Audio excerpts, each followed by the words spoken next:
Episode की शुरुआत में हम देखते हैं कि लीव विलेज में बहुत तेज बारिश हो रहा था। तो सुनाड़े कहती है कि बारिश रुकने का नाम ही नहीं ले रहा।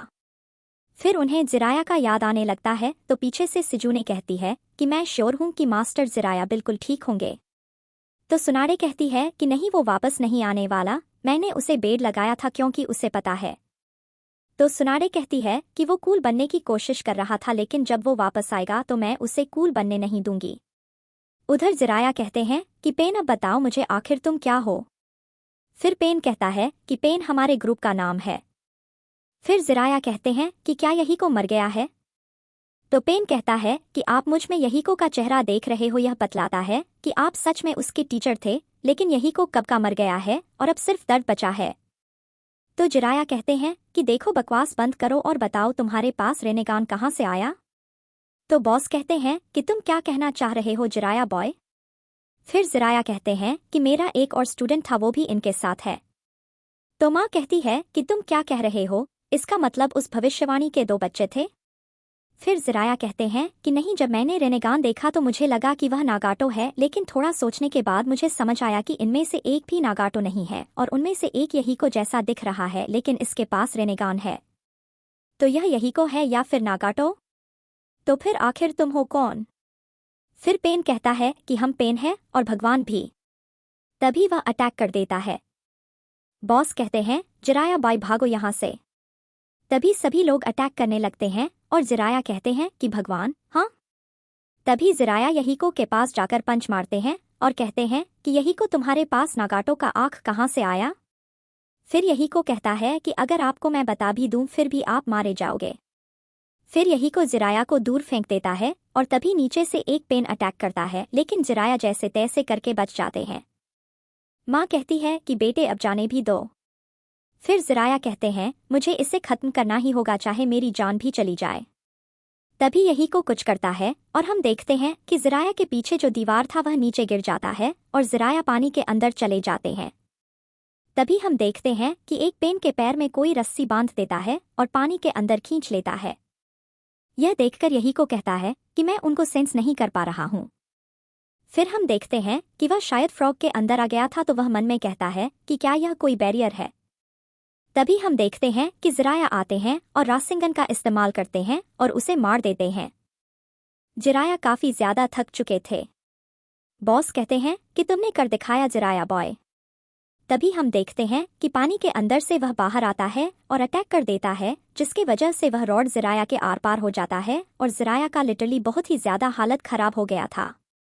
तभी बॉस कहते हैं कि बात मत करो और फिर वह उस रोड को निकाल कर दूर फेंक देते हैं और कहते हैं कि इनका आइडेंटिटी एक रहस्य है और साथ में इनके वेपन्स भी बहुत अलग है।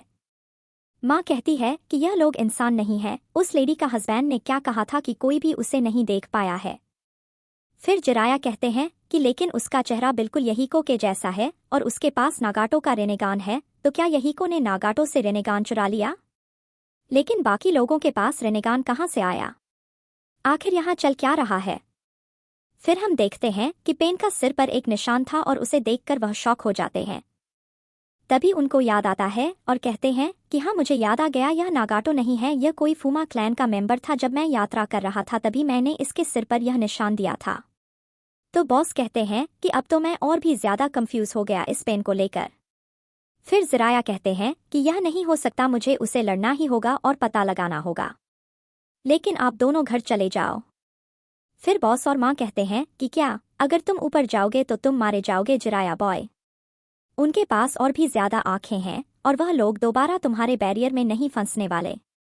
उनको अभी तक पता नहीं है कि हम कहाँ पर हैं, हमारे पास अभी मौका है, चलो भाग चलते हैं। तो जिराया कहते हैं कि हाँ, मुझे पता है कि मैं मारा भी जा सकता हूँ, लेकिन मुझे इसका आइडेंटिटी पता चल जाएगा और पहली बार कोई इतने करीब आ पाया है पेन के। यही हमारा आखिरी मौका है पता लगाने का और अब यही समय है डिसीजन लेने का जो ग्रेट लॉर्ड एल्डर ने कहा था। बॉस और माँ, आप दोनों घर जाओ, यहाँ पर जो भी हुआ यह सारी खबर उनको बता दो और साथ में इस पेन को भी लेकर चले जाओ और प्लीज सुनाड़े को कह देना। फिर बॉस कहते हैं कि माँ यह सब देख लेगी। फिर माँ कहती है कि कोशिश करना कि डिनर से पहले आने का, ठीक है? तो बॉस कहते हैं कि हाँ बिल्कुल, बस काम खत्म होते ही मैं जिराया को लेकर आ जाऊंगा डिनर के लिए। जिराया कहते हैं कि थैंक यू सो मच आप दोनों का। थोड़ी देर बाद एक फ्रॉग से जिराया बाहर आते हैं पानी के ऊपर। आने के बाद बॉस एक शुरिकेन समन करते हैं। तभी हम देखते हैं कि वह अटैक कर देते हैं, लेकिन वह पेन बच जाता है। तभी हम देखते हैं कि सभी पेन वापस आ जाते हैं। तो जिराया उनको देखकर कहते हैं कि जैसा कि मैंने सोचा था, यह वही लोग हैं जिसे मैं मिल चुका हूँ। हाँ, अब मुझे पता चल चुका है कि पेन कौन है। तभी पानी के अंदर से एक पेन अटैक कर देता है और उनका गर्दन पर अटैक किया था, जो बहुत ही बुरा था। तभी यहीको और बाकी लोग मिलकर अटैक कर देते हैं और जिराया का हालत बिल्कुल भी ठीक नहीं था। फिर जिराया मन में कहते हैं कि मुझे यह खबर बॉस को बताना होगा। मेरे गले में काफी चोट है, मैं कुछ भी नहीं बोल सकता। और बॉस बार बार कोशिश कर रहे थे जिराया को उठाने का, लेकिन वो उठ नहीं पा रहे थे। और मन में कहते हैं कि अब यह सबका कोई मतलब नहीं है। क्या मैं सच में मरने वाला हूँ? क्या मैं हार गया? शिनोबी की दुनिया में यह मायने नहीं रखता कि आप कैसे जीते हैं, बल्कि यह मायने रखता है कि आप कैसे मरते हैं। एक शिनोबी का जीवन इस बात से नहीं मापा जाता कि वह कैसे रहते हैं, बल्कि इस बात से मापा जाता है कि वे अपनी मृत्यु से पहले क्या हासिल करते हैं। मैंने अपना जीवन हमेशा इस विश्वास के साथ जिया है कि जो भी सबक मैंने सीखा वही मुझे परेशान करता है। मैंने कसम खाई थी कि मैं इतना बड़ा काम करूंगा कि इससे मेरी सारी असफलताएं मिट जाएगी। मैं एक शानदार शिनोबी के रूप में मरूंगा, कम से कम ऐसा तो नहीं होना चाहिए।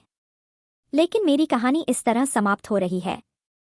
द ग्रेट एल्डर टोड ने भविष्यवाणी की थी कि जो क्रांति लाएगा मैं उसका मार्गदर्शन करूंगा। एक व्यक्ति जो एक महान विकल्प चुनेगा, जो शिनोबी की दुनिया में या तो शांति लाएगा या विनाश लाएगा। मैंने सोचा था कि मैं पेन को हराऊंगा, अकात्सुकी को रोकूंगा और दुनिया को विनाश से बचाऊंगा, लेकिन अंत में मैं उनमें असफल रहा। कितना दुखद है। जिराया द गैलेंट की कहानी का अंतिम मोड़ होगा। यह कैसी बेकार कहानी है। तभी हम देखते हैं कि मिनाटो कहते हैं कि मुझे नहीं लगता। एक्चुअली मुझे लगता है कि यह कहानी कमाल का था। ऐसा लग रहा था कि मैं कोई बायोग्राफी पढ़ रहा हूँ। इसका जो मेन कैरेक्टर है वो बहुत ही कमाल का है। वैसे मैं सोच रहा था कि मेरा बेटा इस बुक के कैरेक्टर जैसा हो, तो मैंने सोचा कि मैं उसका नाम इस कैरेक्टर के ऊपर रखूं। तो जिराया कहते हैं कि क्या, मैं तो बस रामन खाते खाते इसका नाम सोचा था। तो पीछे से कुशीना आती है और कहती है कि नारुतो, यह बहुत ही अच्छा नाम है। फिर जिराया कहते हैं कि कुशीना, तो इसका मतलब मैं उसका गॉडफादर हूँ? क्या तुम श्योर हो? फिर मिनाटो कहते हैं कि आप मेरे सेंसेई हो, आपके जैसा इस दुनिया में कोई भी नहीं। फिर जिराया कहते हैं कि हाँ, शायद सही कहा मैंने उस बच्चे को। फिर हम नारुतो का फ्लैशबैक देखते हैं जब वो होकागे बनने का प्रण लेता है। फिर जिराया कहते हैं कि नारुतो, और अब मैं सोचता हूँ तुम्हारे बारे में, तो तुम बिल्कुल उस किताब के मेन कैरेक्टर जैसा लगते हो।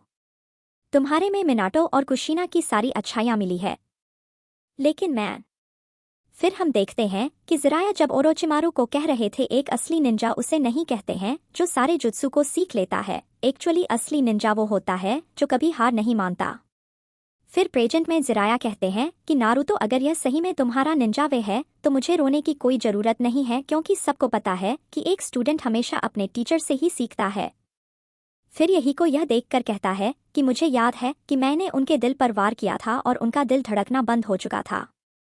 फिर बॉस कहता है कि तुम मेरे पीठ पर लिख दो जो भी मैसेज है। फिर जिराया लिखने लगते हैं बॉस के ऊपर और कहते हैं कि कभी हार मत मानो। पेन कहता है कि चलो उन्हें खत्म करते हैं। तभी वह अटैक कर देता है और जिराया कहते हैं कि नारुतो, तुम वही भविष्यवाणी वाले बच्चे हो। और यहीं पर जिराया का द एंड हो जाता है। The tale of Jiraiya the gallant अब यह अच्छे से खत्म होगा, द फाइनल चैप्टर। तो अब समय आ गया है कि मैं अपना कलम रख दूं, लेकिन अगले सीक्वल का क्या नाम दूं? हम द टेल ऑफ नारुतो उजुमकी।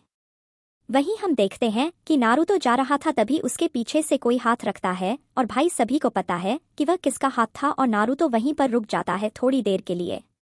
वहीं हम देखते हैं सुनाडे बैठी हुई थी, तभी उसके पास एक फ्रॉग आता है और अचानक वहां से गायब भी हो जाता है और सुनाडे उसे बस देख रही थी। फिर हम देखते हैं बॉस को वो तूफान जैसे समुंदर में जा रहे थे और यह एपिसोड यहीं पर खत्म हो जाता है।